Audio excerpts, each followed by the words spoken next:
always believe in solving their issues through dialogue. And ever since my government was displaced through a conspiracy, I have always been willing to hold dialogue.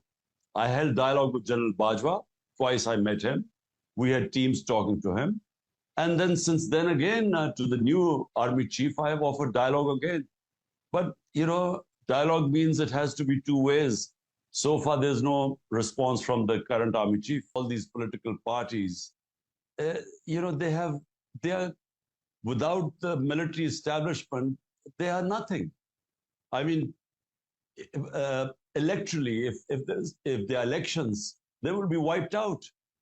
Out of the 37 by-elections, my party swept 30 elections, despite the establishment supporting them. So really, they are just puppets. The real power is the military establishment.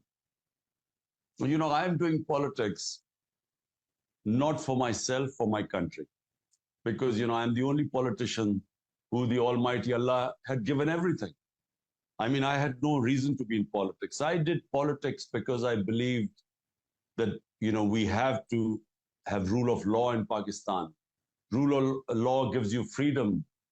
It gives you prosperity. The reason why countries go ahead of other countries because they have justice and rule of law. So my idea is not to seek vengeance from anyone. My idea is what 27 years ago I started my politics, to establish rule of law in Pakistan and genuine democracy. Genuine democracy only comes with rule of law.